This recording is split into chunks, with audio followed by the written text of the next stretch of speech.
Dernière nouvelle, Babylone tombée. Volant au milieu du ciel, 3 anges.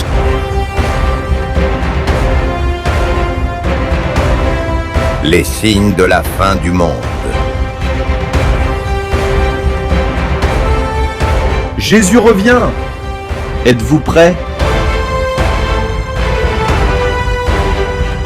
L'évangéliste Daniel Lassonnier présente « Préparez-vous ». Chers amis et téléspectateurs de 3 ABN français, grande a été ma joie pour l'opportunité qui m'a été donnée de partager la sainte parole de Dieu avec vous sur l'important thème de Jésus revient, sois prêt, en cette période particulière de notre histoire, quand les choses sont sombres et parfois déprimantes, quand les perspectives de la vie sont incertaines, certes, mais nous pouvons mettre notre confiance en Dieu et sa parole bénie. Le Dieu d'amour et de justice conserve son amour jusqu'à 1000 générations, pardonne l'iniquité, la rébellion et le péché, mais ne tient point le coupable pour innocent. Le sujet que nous abordons aujourd'hui et qui conclut cette série de causeries est le dernier rappel. Le dernier rappel. Et comme cela est important, nous voulons placer ce moment sous l'égide du Seigneur. Père éternel, une fois de plus, nous élevons le nom de Jésus. Nous élevons Jésus parce que sans lui, nous ne sommes rien et ne pouvons rien. Ô Père, ta parole, pour que nous la comprenions, nous avons besoin du Saint-Esprit pour nous guider, pour nous enseigner, pour nous instruire et nous apporter la conviction en sorte que nous pratiquions ta volonté. Ô Père éternel, une fois de plus, bénis ton serviteur, bénis les téléspectateurs d'ABN, 3 ABN, fortifie-les dans leur vie de tous les jours, dans leur foyer, dans leur vie professionnelle, dans leur vie sociale. Et permets, Père, que ce moment soit inoubliable et que cela nous marque de manière positive jusqu'à ton retour. Maintenant, bon Père éternel, que l'Esprit Saint repose sur ton serviteur et qu'il soit l'instructeur principal de ce moment et que toute la gloire revienne à Jésus-Christ. En son nom, nous avons prié. Amen. C'est encore jour de grâce pour vous. Ça veut dire qu'il n'est pas trop tard. Vous avez encore une occasion. Vous pouvez encore changer de voie. Ce n'est pas fini. Il y a encore de l'espoir pour vous. Le dernier rappel demande une définition. Le dictionnaire Larousse définit le mot appel et définit le mot appel comme étant une invitation à venir, adressée par la voix par tout autre moyen. C'est aussi une action d'inviter quelqu'un, d'inviter un groupe à une action. Un appel, c'est une action de recours à un groupe, à son action, à son influence. L'action de pouvoir, ce qui attire, exerce un attrait sur quelqu'un. L'action par laquelle on vérifie, en appelant successivement leur nom, la présence de certaines personnes en un lieu. Être présent au moment de l'appel est important. Mais qu'est-ce qui fait que nous parlions d'appel? Nous parlons d'appel parce que Dieu, en ces temps derniers, fait l'appel de son peuple.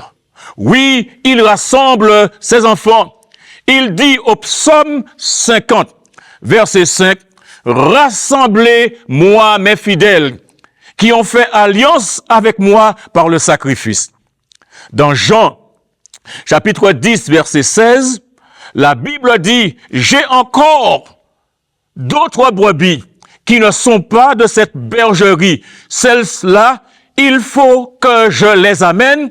Elles entendront ma voix et il aura un seul troupeau, un seul berger. » Jérémie, chapitre 51, verset 45 déclare, « Sortez du milieu d'elle mon peuple, et que chacun sauve sa vie en échappant à la colère ardente de l'Éternel. » L'Apocalypse au chapitre 18, verset 4, réitère cela. « Et j'entendis du ciel une autre voix qui disait, « Sortez du milieu d'elle mon peuple, afin que vous ne participiez point à ses fléaux, à ses péchés, et que vous n'ayez point de part à ses fléaux. » Ainsi donc, nous comprenons que Dieu fait l'appel.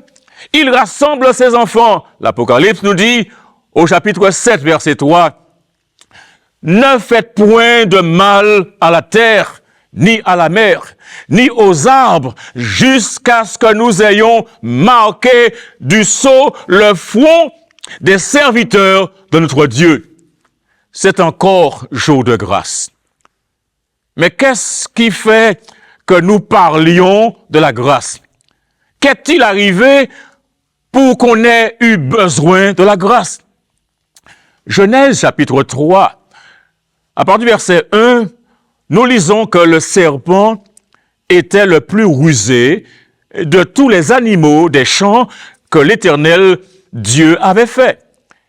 Il dit à la femme, « Dieu a-t-il réellement dit que vous ne mangerez pas de tous les arbres du jardin? » La femme répondit au serpent, « Nous mangeons du fruit des arbres du jardin. Mais quant au fruit de l'arbre qui est au milieu du jardin, Dieu dit, vous n'en mangerez point et vous n'y toucherez point, de peur que vous ne mouriez. » Alors le serpent dit à la femme, « Vous ne mourrez point. Mais Dieu sait que le jour où vous en mangerez, vous aurez vos yeux qui vont s'ouvrir et vous serez comme des dieux connaissant le bien et le mal. » Oh, la femme, dit le verset 6, vit que l'arbre était bon à manger et agréable à la vue et qu'il était précieux pour ouvrir l'intelligence. Elle prit de son fruit et en mangea et en donna aussi à son mari qui était auprès d'elle, et il en mangea. Les yeux de l'un et de l'autre s'ouvrirent. Ils connurent qu'ils étaient nus et ayant conçu des feuilles de figuier, ils s'en firent des ceintures. La notion de la grâce est liée à la réalité du péché. Le péché a entraîné des conséquences. Le péché a accouché de la mort. C'est pourquoi dans Romains, chapitre 6, verset 23, la Bible dit, le salaire du péché, c'est la mort. La mort est entrée dans notre planète. La mort, le mal porte un nom, le péché. Et de quelle manière s'y est-il introduit?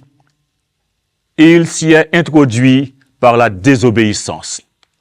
Et c'est pourquoi dans 1 Jean, chapitre 3, verset 4, la Bible dit, « Quiconque pêche transgresse la loi, et le péché est la transgression de la loi. » Le péché produit la mort.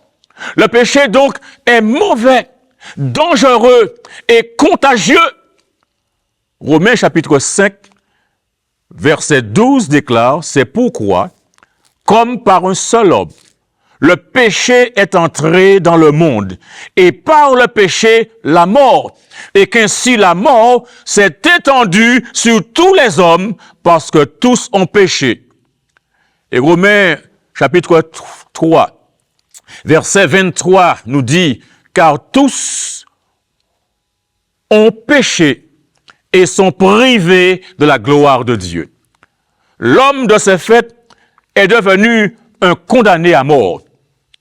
On comprend donc pourquoi cela est arrivé. Romains 7, 24 déclare, « Misérable que je suis ». C'est Paul qui dit, « Qui me délivrera du corps de cette mort ?» C'est un cri de désespoir, un cri d'impuissance, un cri qui montre la situation de problème. C'est aussi l'interrogation du prophète Jérémie, qui dans son 13e chapitre, verset 23, dit, « Un Éthiopien peut-il changer sa peau? Un léopard ses taches? De même pourriez-vous faire le bien, vous qui êtes accoutumés à faire le mal? » Mes amis, pour que nous puissions faire le bien, il faut que Jésus entre en nous, qu'il nous transforme, qu'il vive sa vie en nous. Et c'est comme il a dit, « Celui en qui je demeure et celui qui demeure en moi porte beaucoup de fruits, car sans moi, vous ne pouvez rien faire. » Mes amis, la grâce intervient ici. La définition de la grâce, c'est la faveur gratuite et imméritée de Dieu, manifestée par le salut des pécheurs et l'octroi des bénédictions. C'est pourquoi Éphésiens 2, verset 8 déclare, « Car c'est par la grâce que vous êtes sauvés, par le moyen de la foi, et cela ne vient pas de vous, c'est le don de Dieu. » Concernant ce sujet, c'est un dernier appel que Dieu vous envoie pour vous inviter à saisir cette grâce, tandis qu'elle est disponible. C'est un délai officiel que Dieu vous donne pour venir à lui de tout votre cœur, pour bénéficier de son pardon. Ce délai vous est accordé pour mettre de l'ordre dans votre vie, pour corriger toutes les erreurs théologiques que vous avez accumulées au fil du temps, que vous cessiez toutes les pratiques religieuses et autres qui ne sont pas conformes à la volonté de Dieu, pour que vous soyez en phase avec son caractère. La grâce est encore disponible aujourd'hui. Et Tite reçoit de Paul cette injonction, cette déclaration dans Tite 2, verset 1. « Car la grâce de Dieu, source de salut pour tous les hommes, a été manifestée. Mais pendant combien de temps encore va-t-elle durer? Combien de temps reste-t-il? » Il y a ici l'exposition de la problématique du temps. Mais pendant combien de temps encore va-t-elle durer? Combien de temps encore l'appel de Dieu retentira-t-il? Je souligne le mot « encore ». Soulignez ce mot « encore ». Ce mot « encore » est un adverbe. Dans son sens premier, « encore » s'emploie pour marquer la persistance de l'action d'un état. Et un exemple de cela, on pourrait dire « il est encore vivant ». Dans son sens second, « encore » s'emploie pour marquer la répétition ou le renforcement. Ainsi donc, c'est encore jour de grâce. Cela pose la question du temps. Le temps qui passe, le temps qui s'écoule, le temps qui s'envole, le temps perdu, le temps gaspillé. Combien de temps me reste-t-il encore avant l'échéance? Ce temps, le calcule-t-on en années, en mois, en semaines, en jours, en heures, en minutes, en secondes? Si tu venais, mon ami, à apprendre qu'il te restait que 2 mois à vivre, que ferais-tu? Où irais-tu? Quel est le risque d'être là conséquence de ne pas profiter de l'opportunité du temps de grâce. Attention, dans le contexte du repos, Hébreux chapitre 4 verset 1 déclare « Craignons donc, tandis que la promesse d'entrer dans son repos subsiste encore, qu'aucun de vous ne paraisse être venu trop tard. » Attention mes amis, Dieu a fixé son saint sabbat et il dit ici qu'il faut venir au vrai sabbat. La société a mis toutes sortes de choses en place. L'organisation du travail favorise ceux qui ne vont pas dans la direction de la société. Ceux qui vont pas dans la direction de la société sont en difficulté. Mais Dieu dit attention, revenez, arrêtez de ne pas être dans la voie qui va dans un sens qui est diamétralement opposé. Arrêtez cette direction, changez de voie. Personne ne sait quand s'achèvera la période probatoire. Dieu ne nous a pas révélé quand ce message cessera d'être proclamé ou quand le temps de probation s'achèvera.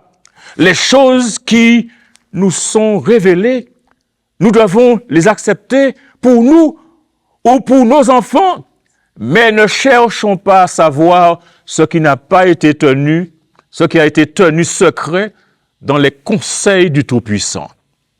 Mes amis, quel risque court-on à ne pas prêter attention à l'appel du Seigneur et par extrapolation à ne pas profiter de l'opportunité du temps de grâce? Écoutez ce que dit Proverbe chapitre 1 verset 24. Puisque j'appelle, et si vous dormez, réveillez-vous. Puisque j'appelle et que vous résistez, puisque j'étends ma main et que personne n'y prend garde, puisque vous rejetez tous mes conseils et que vous m'aimez, n'aimez pas mes réprimandes, moi aussi, je rirai quand vous serez dans le malheur. Je me moquerai quand la terreur vous saisira. Quand la terreur vous saisira comme une tempête et que le malheur vous enveloppera comme un tourbillon. Quand la détresse et l'angoisse fondront sur vous, alors ils m'appelleront et je ne répondrai pas. Ils me chercheront et ils ne me trouveront pas. Mes amis, la vérité est que la grâce, elle aussi, évolue dans un temps.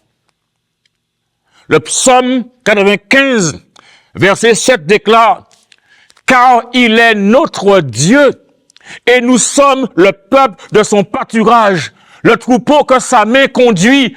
Oh, si vous pouviez écouter aujourd'hui sa voix.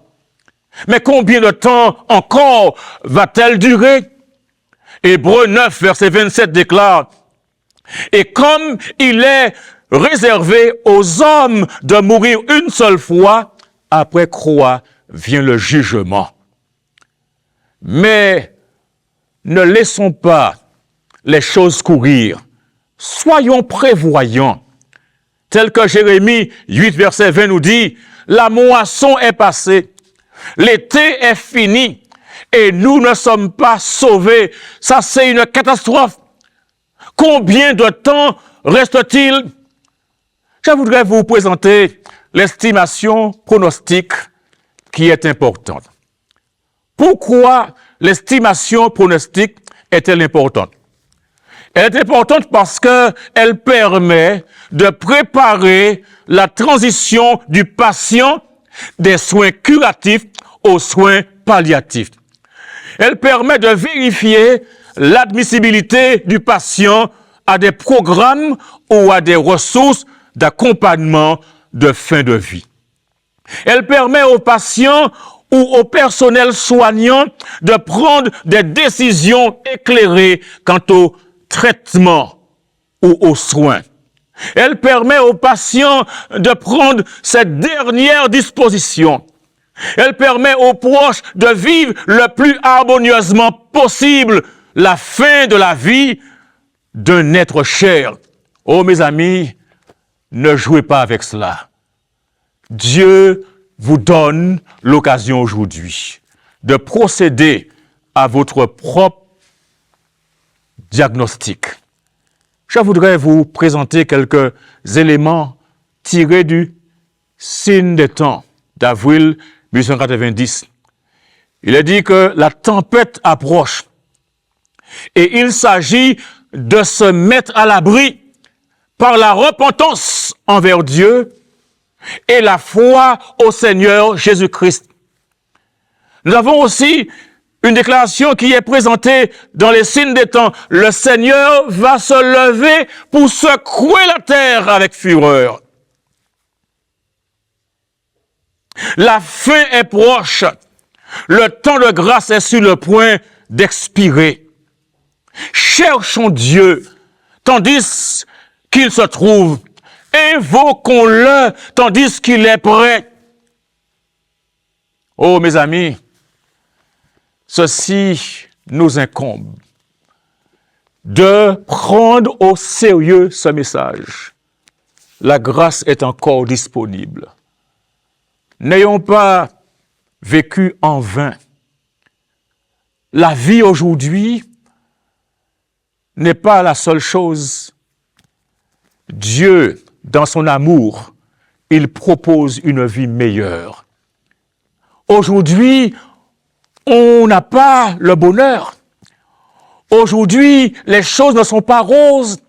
Les nations sont dans les mois. L'économie va mal. La guerre à droite et à gauche se déroule. Les gens vivent dans la peur. Les décisions qui sont prises en secret sont effrayantes. Mais la parole de Dieu est certaine, elle est véritable. Accrochez-vous à cette parole. Le dernier appel de Dieu, c'est pour vous, monsieur. C'est pour vous, madame. C'est pour vous, jeune homme. C'est pour vous, jeune fille. C'est pour vous, garçons et filles. L'appel dernier de Dieu s'adresse à vous. Vous êtes invités à prendre la décision de votre vie. Donnez votre cœur à Jésus-Christ. Prendre la décision de vous soumettre à Jésus, de ne pas continuer dans la voie de la rébellion, de la désobéissance, mais à laisser le Christ entrer en vous et vous transformer de fond en comble. Ne laissez pas le temps s'écouler, mais saisissez l'instant et soyez pleinement à Jésus-Christ en allant jusqu'au bout avec Jésus, même dans les eaux baptismales. Vous pouvez aujourd'hui racheter le temps parce que c'est votre opportunité. Faites confiance à Dieu, au Père éternel. Le temps s'en va. L'heure est grave. Les choses qui se préparent sont effrayantes. Mais tu nous as rassuré dans ta parole que lorsque nous verrons ces choses, nous devons lever la tête, nous redresser parce que notre délivrance approche.